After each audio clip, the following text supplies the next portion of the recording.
Abby Jones with All City Network here with Detroit Tigers catcher Jake Rogers. Jake, welcome to Texas. I know this is your hometown, so welcome back. Thank you. It's good to be here. So you have one of the most iconic lines of the Detroit Tigers season last year. Don't let the Tigers get hot. Did you know that was going to be the thing that the fan base rallies around when you said it? I did not. It was kind of a crazy deal. I did not. We were just playing really well, and you never know what you're going to say, and it's going to carry weight. So I just kind of said it out of the blue, and here we are. It was on T-shirts and everything at the end of the year. So it's really cool. I'm glad we had a rally cry, and we played good baseball. You had the opportunity to catch the reigning Cy Young winner, Tarik Skubal. Talk to me about developing that relationship, and then also at what point in the season did you realize, man, we've really got something special going on here?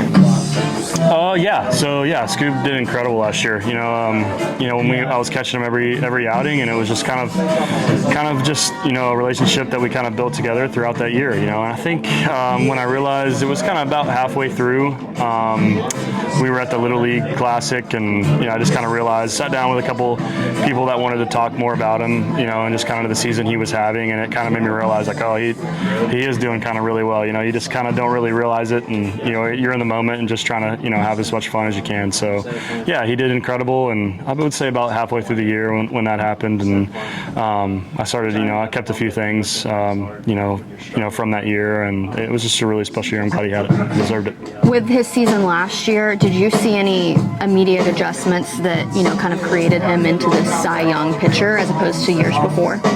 No, I think the years before he just, I think he was just kind of, had a little bit here and there that he struggled with. I think last year he kind of put it all together and had a good game plan going into it, and was throwing the absolute crap out of it. So I think that kind of helped him a little bit.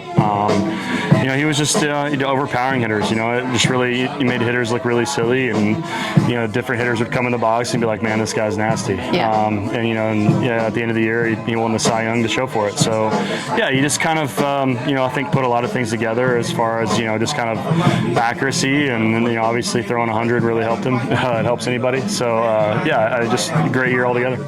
Obviously, you didn't expect an engraved Rolex as a gift, but how special is that memoir to kind of hold on to that season?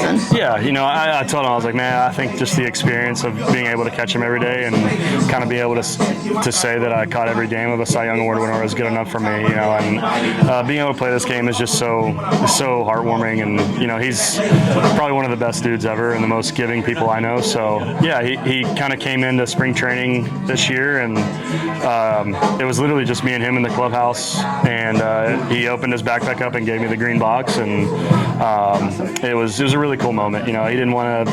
I think AJ had gone up to him and asked him, like, hey, do you want to? Because in years past we had guys that have given Rolexes, and they kind of had made a big deal out of it. And Scoob was like, nah, I think it's just me and Roger's thing. So he opened the backpack up and gave it to me, and I was just really thankful. Gave him a big hug, and we looked at it.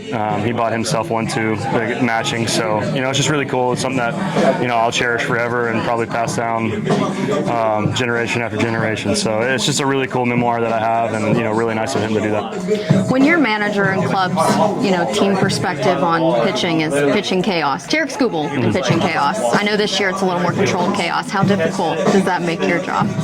No, it is. It's a little different.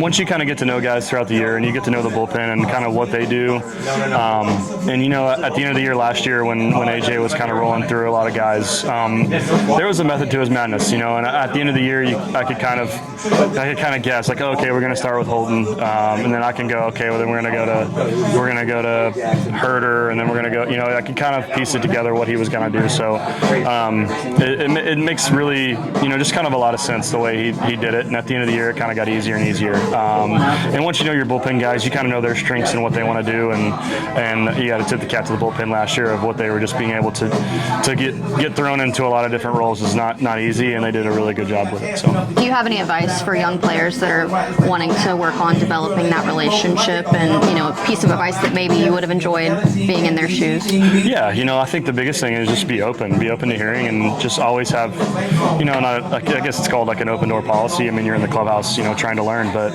no, I just kind of go up, talk to them, because that's the biggest thing. When you go up to them for the first time and you're asking them, what do you like to do? What's your 2-strike pitch? What's your get ahead? And you learn them and you catch them, and the more and more you catch them, those guys gain trust. And just ask questions. That's the biggest thing. And let them come to you and ask questions. Just kind of be an open book. It's everyone kind of always says, being a catcher is kind of like being a therapist. You gotta be able to get along with everybody, and the more likable you are, the more people want you to catch them. And the better you are, obviously, the more you're going to catch. So I think just kind of have that open door policy and just be open, ask questions, and good things will happen. You touched on knowing the pitchers and their pitches. You're one of the best in baseball at framing and pulling those pitches for strikes. What allows you to kind of work the system the way that you do? No, I think it took a lot of hard work. I had a realization. I had Tommy John at the end of 21 and was out all of 22, and my numbers in 21 were okay framing. They were kind of just below middle of the pack, so I knew I needed to change something there. And we had Ryan Cienko, who's now our catching coach, was down as our catching coordinator, and he really helped me. I knew I needed to make some changes, and I told him, I was like, hey, teach me everything you know. Let's start trying to catch this ball a little better than I have been in the past. And all that whole year, instead of while I was rehabbing my arm, I tried to polish up on catching and hitting and whatever I needed to do. So I owe a lot to him and Fedorovich that year to kind of put me where I am now. Have you found that it's the 50-50 balls that you're able to kind of manipulate, take place of, whereas those rare 25% ones that you're able to pull back in the zone? Yeah, I think the biggest thing for me and what I think about is every strike that is in the strike zone, that touches the strike zone, it has to be called a strike.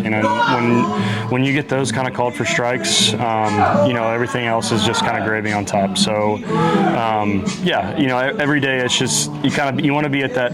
I tell me and Cienko every day, like, we have a system, with the Tigers that gives you kind of a score after the game and how you do. And when you're in the red, obviously you got some strikes that needed to be called and you didn't get them called. And if you're in the green, you did a good job. You got some extra strikes. So I just tell them, like, no matter how low, you just want to be in the green. So that just means get every strike called strike, and develop a good rapport with the umpires, and just be honest with them. And it's kind of just worked out the last couple of years, and getting some strikes called. So it's just kind of making every strike a strike, and then you kind of get one off the plate every once in a while, in the back of your head, like, okay, we got that one. All right, we got one to work with. So it's good, and to help pitchers out to kind of get those. It's a game within the game, and it's really fun.